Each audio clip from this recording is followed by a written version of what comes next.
Iya. Mari saudaraku kita satu dalam doa.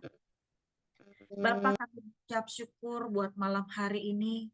Terima kasih Roh Kudus, kami masih diberikan kesempatan oleh Engkau ya Tuhan, boleh kembali mendengarkan firman Tuhan. Engkau sudah memimpin kami dalam pujian penyembahan. Kami percaya Tuhan, Engkau bersemayam di atas puji-pujian kami.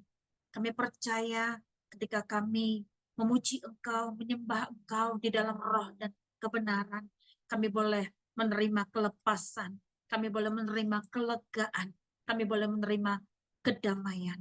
Terima kasih Tuhan, biarlah Engkau sendiri yang mengurapi jalannya pemberitaan firman Tuhan. Biar Engkau sendiri yang berhadirat atas jalannya pemberitaan firman Tuhan malam hari ini.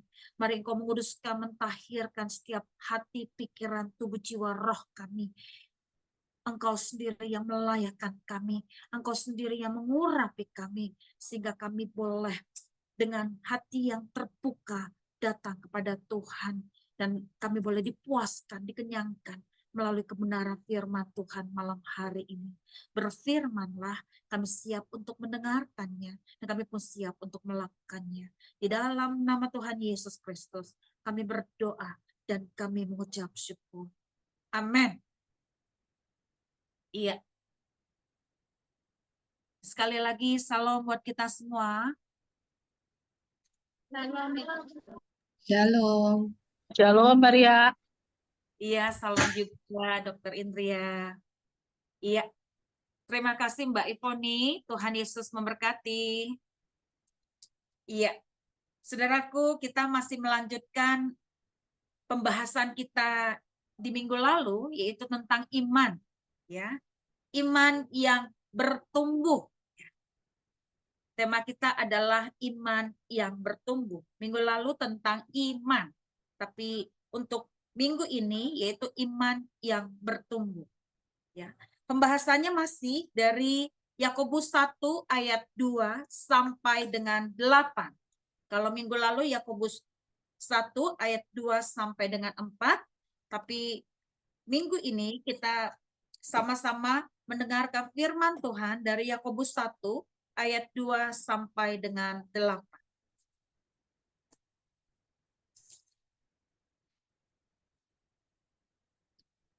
Ya, silakan salah seorang baca ayat 2 sampai dengan 8. Ya, kita baca berganti-ganti ya. Saya baca ayat genap, saudara baca ayat ganjil. Yakobus 1 ayat 2 sampai dengan 8, saya di ayat genap. Iman dan hikmat. Saudara-saudaraku, anggaplah sebagai suatu kebahagiaan apabila kamu jatuh ke dalam berbagai-bagai pencobaan. 3. Sebab kamu tahu bahwa ujian terhadap imanmu itu menghasilkan ketekunan. Dan biarkanlah ketekunan itu memperoleh buah yang matang, supaya kamu menjadi sempurna dan utuh dan tak kekurangan suatu apapun. 5. Tetapi apabila di antara kamu ada yang kekurangan hikmat, hendaklah ia memintakannya kepada Allah yang memberikan kepada semua orang dengan murah hati dan dengan tidak membangkit-bangkit, maka hal itu akan diberikan kepadanya. Hendaklah ia memintanya dalam iman, dan sama sekali jangan bimbang. Sebab orang yang bimbang sama dengan gelombang laut yang diombang-ambingkan kian kemari oleh angin. 7. Orang yang demikian janganlah mengira bahwa ia akan menerima sesuatu dari Tuhan. 8 kita baca bersama-sama, 2, 3, iya. Sebab orang yang mendua hati tidak akan tenang dalam hidupnya. Ya, demikianlah firman Tuhan. Saudaraku, ya pembahasan kita minggu ini adalah iman yang bertumbuh. Sebagaimana penjelasan saya di minggu lalu, ya, bahwa iman juga harus mengalami ujian, ya, sebagaimana pengharapan, ya. Tidak ada iman terjadi begitu saja. Tidak ada iman tanpa proses, ya. Pastikan dulu bahwa iman kita juga mengalami proses, ya. Kalau kita nggak mengalami proses dalam perjalanan iman kita, perlu dipertanyakan iman kita. Ya, bagaimana kita bisa mengetahui bahwa iman kita bertumbuh atau iman kita mengalami peningkatan atau iman kita mengalami kenaikan kalau tidak melalui proses, ya. Sebagaimana pengharapan juga melalui proses, ya. Makanya dari pengharapan kepada iman, dari iman kepada kasih karunia, dari kasih karunia kepada kemuliaan Allah, itulah puncak tertinggi dari semua pengharapan kita, ya. Demikian pula dengan iman, ya. Iman itu juga harus mengalami pertumbuhan. Iman itu juga harus mengalami pendewasaan. Iman itu harus mengalami peningkatan, ya. Bersyukurlah ya di ayat 2 ya kita melalui berbagai-bagai pencobaan. Bagaimana dengan kita ketika ada di tengah-tengah kehidupan?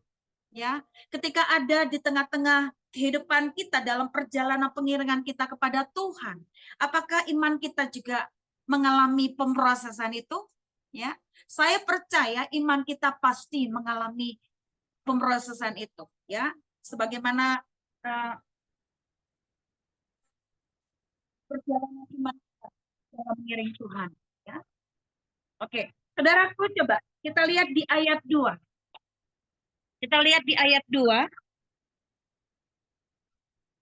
Dikatakan, saudara-saudaraku, anggaplah sebagai suatu kebahagiaan apabila kamu jatuh ke dalam berbagai-bagai pencobaan.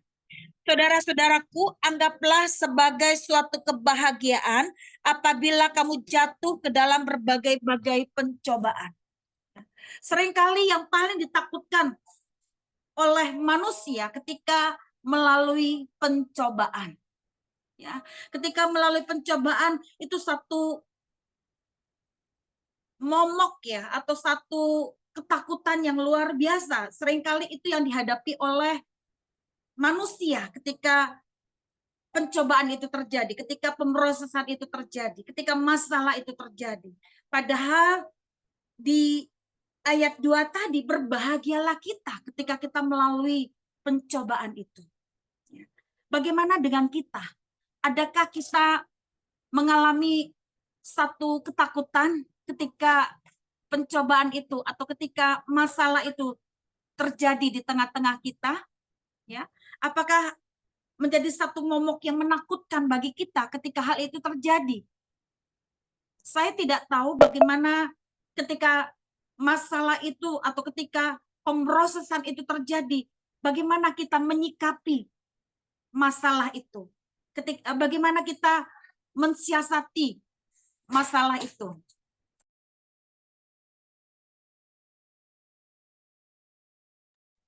Ya. Saudaraku,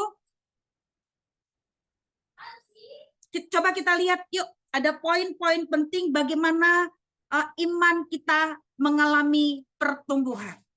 Yuk kita buka dulu dari Roma 10 ayat 17. Roma 10 ayat 17.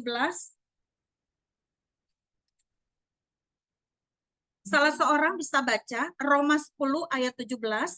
Silakan.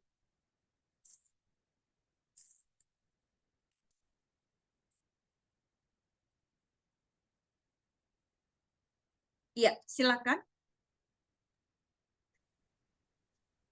Roma 10 ayat 17.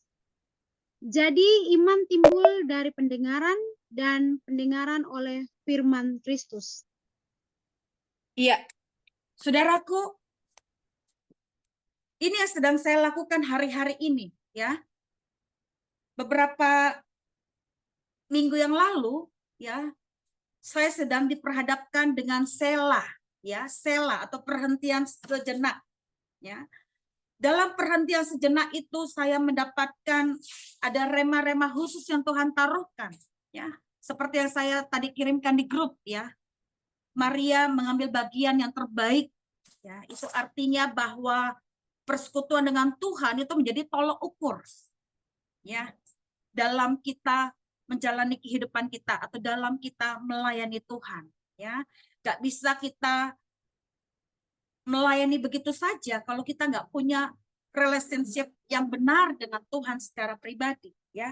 Nah, hari-hari ini, ya, ketika masalah terjadi di tengah-tengah kehidupan saya secara pribadi, ya, ketika mengalami satu gejolak dalam kehidupan, ya, akhirnya saya mengambil sikap untuk mendeklarasikan firman Tuhan.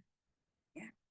Berbahagialah kita ketika kita membaca firman Tuhan. Firman itu kita ucapkan, ya, itu kalimat demi kalimat itu kita harus bersuara gitu loh. Ya, harus bersuara karena dengan bersuara, dengan kita bersuara itu kan iman timbul dari pendengaran, ya. Berbeda kalau kita baca dalam hati. Apa yang bisa kita dengar dari situ? Memang kita bisa baca, tapi seperti yang tadi kita lakukan, kita sama-sama membaca. Ya, kita bisa melihat ketika kita membaca, kita mendengar. Nah, dari pendengaran itulah akan timbul iman, ya. Iman timbul dari pendengaran akan firman Kristus. Nah, ketika saya membaca kalimat ini, saya mendeklarasikan firman Tuhan, ya. Saya perkatakan, ya. Misalkan ketika saya bergumul untuk keluarga, ya, tiba-tiba Roh Kudus taruhkan bagaimana kamu bergumul untuk keluarga atau untuk pasangan hidup pada saat itu. Tuhan ingatkan tentang rancangan Tuhan. Akhirnya saya perkatakan, Tuhan, saya mau bersama dengan keluarga kembali ke rancanganmu yang semula. Ya, ingat Kejadian 1 ayat 26 dan 27. Ya, bagaimana rancangan Tuhan di awal atas pernikahan, ya, atas manusia, ya. Itu saya perkatakan, Saudara. Ya, saya deklarasikan di hadapan Tuhan. Ketika saya melihat mungkin masih ada anggota keluarga lainnya yang masih tanda petik kayaknya masih main-main, masih ogah-ogahan, saya perkatakan, saya dan seisi rumah saya menyembah Tuhan, beribadah kepada Tuhan. Satu-satunya, Yeshua HaMasyiah. Itu ketika kita memperkatakan firman Tuhan, itu akan membangkitkan iman kita. Akan membangkitkan pengharapan itu. Ya.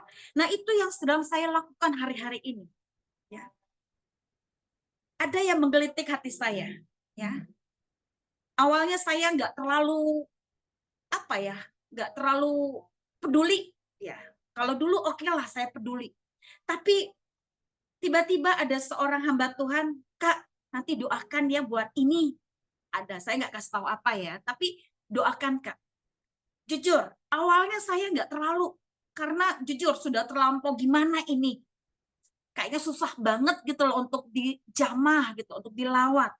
Tapi tiba-tiba Roh Kudus ingatkan, perkatakan firman. Apa yang nggak mungkin? Mungkin bagi Tuhan. Makanya ketika Tuhan Yesus dicobai oleh si iblis pada saat berpuasa selama 40 hari, dikatakan sebab ada tertulis. Sebab ada tertulis. Nah, iman itu akan bangkit ketika kita memperkatakan firman Tuhan. Ketika kita mendeklarasikan firman Tuhan, iman itu akan bangkit, iman itu akan tumbuh, iman itu akan berjalan beriringan, ya. Ketika kita memperkatakan ini. Jadi itu yang sedang saya lakukan hari-hari ini. Akhirnya saya memperkatakan firman Tuhan, ya. Misalnya tentang gereja. Apa esensi daripada gereja itu sendiri, ya? Apa tujuan Tuhan atas gerejanya? Nah, saya perkatakan, ya. Biarlah untuk pertumbuhan, untuk kebangkitan, untuk pemulihan itu bagiannya Tuhan. Urusannya Tuhan. Seringkali kita mencampur baurkan yang bagiannya Tuhan sehingga kita kecewa ketika hal itu tidak terjadi. Ketika yang menjadi harapan kita tidak terjadi. tidak sesuai dengan ekspektasi kita. Ya, tapi biarkan kita melakukan apa yang menjadi bagian kita, yaitu mendeklarasikan firman itu. Kita memperkatakan firman itu, maka akan membangkitkan iman kita, akan menyemangati iman kita, akan menggelorakan iman kita. Nah, inilah yang Tuhan mau supaya iman kita mengalami pertumbuhan. Ya, ketika kita memperkatakan firman itu. Makanya dikatakan Roma 10 ayat 17, iman timbul dari pendengaran. Pendengaran akan firman Kristus. Bagaimana kita di tengah-tengah keluarga kita? Bagaimana kita di tengah-tengah pekerjaan kita? Bagaimana kita di tengah-tengah pelayanan kita? Ya, ada contoh lain. Ya. Waktu itu ada satu penglihatan, penglihatannya itu sepertinya menakutkan. Ya, isinya menakutkan lah pokoknya. Awalnya itu sempat mempengaruhi jiwa saya, mempengaruhi pikiran saya, bahkan tidur pun ke bawah-bawah. Ya, tapi ketika saya melalui proses, akhirnya saya menyikapi. Ketika ada penglihatan yang seperti itu, saya membalikkan keadaan. Ya, saya membalikkan keadaan. Demikian pula ketika yang kita lihat dengan kasat mata kita, ya, di tengah keluarga, atau di tengah pekerjaan, atau di tengah pelayanan, atau di tengah kehidupan, kita harus memperkatakan firman itu sendiri. Perkatakan apa yang Roh Kudus taruhkan. Makanya iman timbul dari pendengaran, pendengaran akan firman Kristus. Kalau kita nggak pernah memberi waktu kita secara khusus dengan Tuhan, secara khusus dengan Tuhan yang vertikal itu, bagaimana kita bisa mendengarkan suara Tuhan? Bagaimana kita bisa memiliki kepekaan itu? Karena kita mengabaikan waktu khusus itu dengan Tuhan. Makanya Maria mengambil bagian yang terbaik, artinya dia mau duduk diam. Dia mau dengan kerendahan hati. Dia mau mengkesampingkan dulu kesibukan yang lain, kegiatan yang lain, untuk mengambil waktu teduh, untuk mengambil waktu yang terbaik, bukan sisa-sisa, tapi yang terbaik. Karena dengan dia mendengarkan Tuhan berbicara, imannya bangkit. Ya, makanya berbahagialah di Yakobus 1 ayat 2 tadi. Berbahagialah kita ketika kita melalui berbagai-bagai pencobaan. Ya. Bukan pencobaan yang dibuat-buat ya, tapi memang pencobaan yang Tuhan izinkan terjadi di tengah-tengah kita.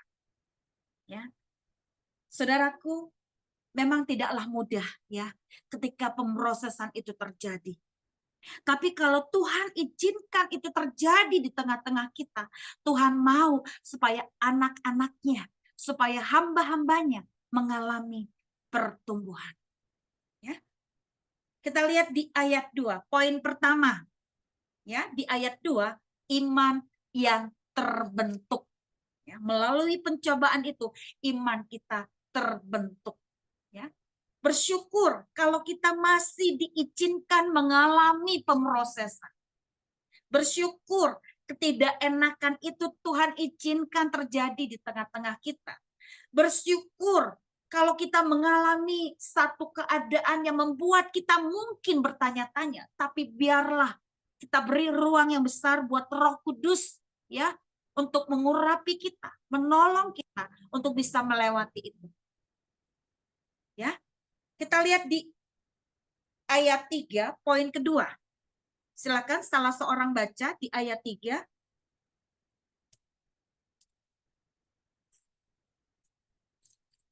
Yakobus 1 ayat 3, silakan.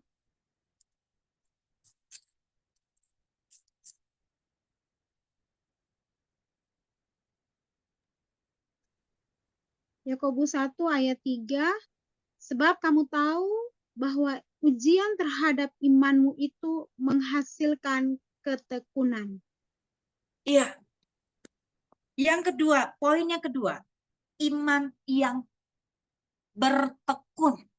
Ya, iman yang bertekun. Saudaraku, kalau kita boleh melewati itu semua, ya, iman kita juga bukan cuma terbentuk tapi mengalami yang namanya ketekunan. Iman kita semakin ya membawa kita kepada ketekunan, ya. Iman yang bertekun. Saudaraku, saya jadi teringat ya. Ada satu contoh ya, ketika Bapak almarhum ya mendiang Bapak saya, kalau dibilang pintar enggak si Bapak ini.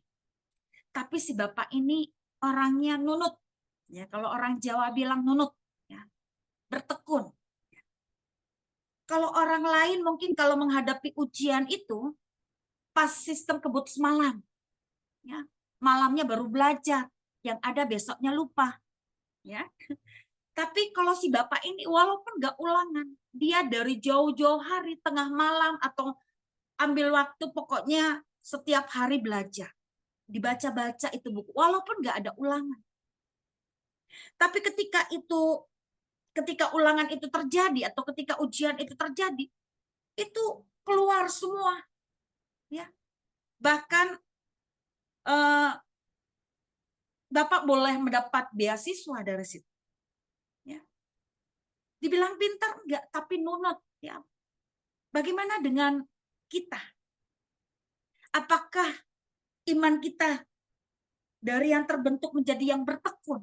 Ketika pemrosesan itu terjadi, iman kita makin bertekun gitu ya, makin terasah gitu loh, makin meningkat ya. Makanya iman itu juga harus melalui proses itu. Makanya membawa kita jadi iman yang bertekun. Ya. Iman yang bertekun itu ketika melalui pemrosesan itu kita jadi bisa menyikapi ya setiap hal yang terjadi di tengah-tengah kita. Ya, ketika saya mengalami satu pemrosesan itu, ya, dari yang selain iman yang terbentuk, saya ikutin aja prosesnya Tuhan, saya ikutin aja Tuhan mau bawa kemana. Ya, iman itu juga akan membawa kita kepada ketekunan. Ya. Nah, ketika iman itu membawa kita kepada ketekunan, kita itu jadi seorang yang tahan uji. Kita itu jadi seorang yang tahan banting, gak gampang ya digoyahkan, sekalipun ada masalah-masalah yang mungkin gak mengenakan di tengah-tengah kita. Ya, misal ketika kita menghadapi misalnya benturan demi benturan yang sama di tengah-tengah kita, ya. Misalnya hubungan yang kurang baik misalnya dengan si anak misalnya dalam hal dialog, dalam hal berkomunikasi, ya. Seringkali kita hadapi itu, ya. Atau hubungan dengan suami, kok kayaknya nggak nyambung-nyambung ini omongan, ya. Atau ketika dengan sanak famili kita. Tapi karena itu terus-menerus terjadi, jadi kita bisa mensiasati bagaimana berhadapan, bagaimana berbicara, bagaimana mendekati seseorang ini. Ya.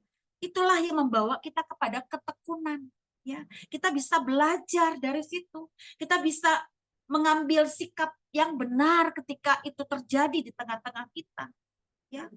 Jadi iman yang bertekun itu membawa kita bisa menyikapi ya setiap hal yang tanda petik mungkin tidak mengenakan, tapi kita bisa menyikapinya dengan cara yang benar. Karena kita terus-menerus berhadapan dengan model yang sama, ya. Nah, demikian pula dalam perjalanan pengiringan kita kepada Tuhan, iman ini juga harus mengalami ketekunan. Ya. Iman ini harus mengalami ketekunan. Kita jangan menyerah ketika ada satu hal ya yang mungkin modelnya sama masih terjadi di tengah-tengah kita. Supaya apa? Supaya kita ini naik kelas, supaya kita ini bisa melewati, supaya kita ini bisa menyikapi dengan cara yang benar. Ya. Itu juga yang saya alami ketika berhadapan dengan misalnya dengan si anak.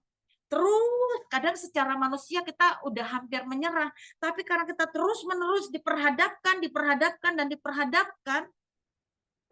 kita bisa jadi bukan hanya terbentuk, tapi iman kita juga membawa kita kepada ketekunan. Ketika ada model yang sama terjadi di tengah-tengah kita, di luar anak kita misalnya, kita tahu cara menyikapinya. Kita tahu cara mensiasatinya. Kita tahu ya bagaimana berhadapan dengan orang yang modelnya seperti itu. Ya. Nah, inilah yang Tuhan mau di tengah-tengah kita supaya iman kita ini mengalami ketekunan. Ya, jangan berhenti dalam setiap pemrosesan yang membawa kita kepada pertumbuhan. Ya. Dan yang terakhir di ayat 4, ya, iman yang matang. Silakan salah seorang baca. Di ayat 4.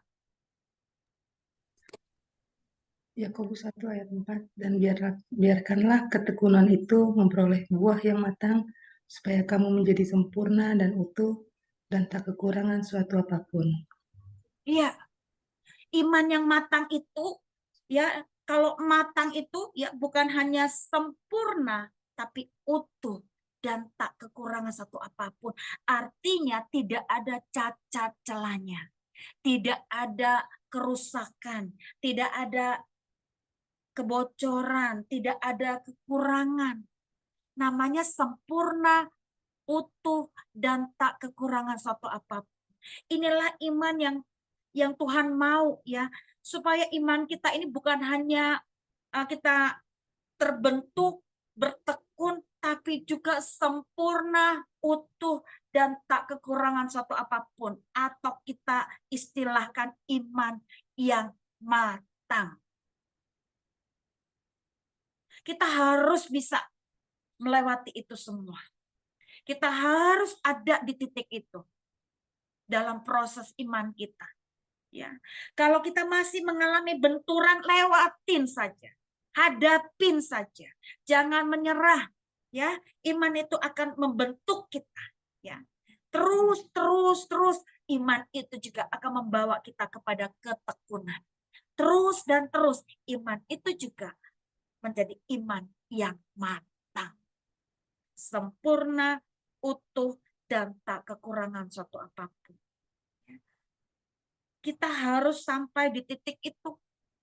Sampai pada akhirnya, ya, 1 Tesalonika 5 ayat 23, Tuhan mendapati kita, roh, jiwa, dan tubuh kita tidak bercacat celah di hadapan Tuhan. Ya. Mari kita berjuang sungguh-sungguh dalam pendewasaan iman itu, dalam pertumbuhan iman itu. Mari kita berjuang sungguh-sungguh untuk sampai di titik itu. Ya, kalau kita belum sampai di titik itu, kita harus menerima pemrosesan tadi supaya membawa iman kita menjadi iman yang terbentuk, iman yang bertekun, dan iman yang matang. Ya. Apakah kita mau menyerah begitu saja? Apakah kita mau stuck di tempat? Jangan. Ya, iman harus sampai di titik iman yang matang. Ya. Yuk, sebagai ayat 4 tadi, ya, di ayat 4 tadi, inilah yang harus kita deklarasikan di hadapan Tuhan, ya. Di ayat 4. Coba perhatikan. Dan biarkanlah ketekunan itu memperoleh buah yang matang, supaya kamu menjadi sempurna dan utuh dan tak kekurangan suatu apapun. Ini yang harus kita deklarasikan di hadapan Tuhan. Dan biarkanlah ketekunan itu memperoleh buah yang matang, supaya ria menjadi sempurna dan utuh dan tak kekurangan suatu apapun. Saudaraku, kita bersyukur, ya. Kita bersyukur karena Tuhan mau mendapati kita iman yang matang. Makanya pada akhirnya nanti Tuhan akan melihat bagaimana iman kita di hadapan Tuhan. Apakah iman yang matang yang Tuhan dapati atas hidup kita? Apakah Sebaliknya, jangan sampai yang sebaliknya. Tapi biarlah Tuhan boleh tersenyum, Tuhan boleh bersuka, Tuhan boleh berkirang karena anaknya, karena hambanya didapati imannya matang. Ini yang harus sungguh-sungguh menjadi tekad kita. Kalau memang ada hal-hal yang tidak mengenakan terjadi, biarlah kita mendeklarasikan firman Tuhan. Perkatakan, iman timbul dari pendengaran. Pendengaran akan firman Kristus. Perkatakan dengan iman. Deklarasikan dengan iman. Maka iman itu akan bangkit. Iman itu akan terbentuk. Yang kedua, ketika pemrosesan demi pemrosesan terjadi, iman itu juga yang akan membawa kita kepada ketekunan. Dan ketika kita terus bertekun, maka kita akan didapati iman kita sempurna, utuh, dan tak kekurangan suatu apapun. Kalau kita masih terus mengalami ini, artinya Tuhan mau supaya iman kita ini mengalami pertumbuhan. Jangan stuck, jangan berhenti. Jangan undur. Jangan sampai undur. Yohanes 6 ayat 66. Banyak yang resign dari imannya. Tapi biarlah kita, anak-anaknya, hamba-hambanya, didapati imannya teguh, imannya kuat, imannya kokoh, imannya sempurna. Ya, ibarat pohon, dia nggak cuma hanya daunnya, tapi harus menghasilkan buah. Itulah iman yang sempurna. Boleh dilihat, boleh dinikmati. Oh, ternyata Mbak Ivoni imannya luar biasa. Mbak Jusita imannya luar biasa. Kak Yuli imannya luar biasa. Dokter Indria imannya luar biasa. Saya imannya luar biasa. Kita anak-anaknya, hamba-hambanya imannya luar biasa. Ya. Walaupun udah ditekan, walaupun udah diobok-obok, walaupun maaf kata diperlakukan tidak adil, ya, tapi imannya nggak menjadi goyah, imannya nggak menjadi undur. Ternyata ikut Tuhan kok kayak gini ya? Kita nggak gitu lagi. Kita boleh berkata, saya menang karena Tuhan, saya kuat karena Tuhan, saya bisa karena Tuhan. Itu yang harus kita perkatakan, bukan tanda tanya besar. Kenapa kok kayak gini ya ikut Tuhan? Nggak gitu lagi. Kita harus membalikkan keadaan dengan memperkatakan firman Tuhan. Maka iman itu timbul. Iblis nggak bisa mengganggu gugat anak-anaknya atau hamba-hambanya yang memperkatakan firman Tuhan. Makanya Tuhan pada saat dicobai, sebab ada tertulis, itulah yang diucapkannya. Bukan sebaliknya, kok kayak gini ya? Kok kayak gini ya? Enggak gitu. Ya. Nah, ketika kita memperkatakan firman Tuhan, maka akan ada, ya, ketika kita meluangkan waktu bersama Tuhan seperti Maria mengambil bagian yang terbaik dengan Tuhan. Saya percaya bukan hanya imannya dibangkitkan, tapi ada rema-rema khusus yang Tuhan taruhkan. Ada perkataan-perkataan ilahi yang boleh melekat dalam dirinya. Ya. Saya mengucap syukur ya, ketika kita punya pengalaman pribadi dengan Tuhan secara pribadi, secara kontinu, maka akan ada rema-rema khusus. Itulah yang membangkitkan iman kita. Kalau ada rema-rema khusus yang Tuhan taruhkan di dalam loh hati kita, iblis nggak bisa kutak-katik. Iblis nggak bisa ganggu gugat. Ya, contoh, saya jadi teringat tahun 98, ya. Ketika benturan demi benturan, ya, itu tahun 98 saya ingat banget, ya, ada satu keadaan yang keluarga kami hadapi, ya. Waktu itu saya belum menikah, ya, di keluarga orang tua saya, ya. Tapi saya menerima firman Tuhan, Roma 12 ayat 17 dan 19. Jangan membalas kejahatan dengan kejahatan. Saya ingat banget. Makanya ketika ada satu keadaan ya di mana keluarga orang tua saya menghadapi satu tekanan yang luar biasa, firman ini yang saya terima itu menjadi rema. Ketika firman itu menjadi rema, kita patahkan itu dalam nama Tuhan Yesus. Ya, bahwa pembalasan itu bukan hak kami, tapi hak Tuhan. Ketika itu kami lakukan, Tuhan jadi pembela. Tuhan jadi perisai bagi kami sekeluarga. Dan kami tidak membalas kejahatan itu. Biarkan itu urusannya Tuhan. Nah, kami serahkan itu. Karena ada firman kebenaran yang kita perkatakan dengan iman. Makanya kita harus punya waktu teduh bersama Tuhan. Kita harus punya waktu khusus bersama Tuhan. Ya, itu yang Tuhan taruhkan di dalam hati saya untuk kita perkatakan. Untuk kita deklarasikan. Jadi iman kita nggak menjadi down, iman kita nggak menjadi lemah, iman kita nggak menjadi kecut ketika banyak hal terjadi di tengah-tengah kita. Ketika ada satu keadaan yang tidak enak terjadi di tengah-tengah kita. Ya. Mari saudaraku bangkitkan iman kita. Bagaimana?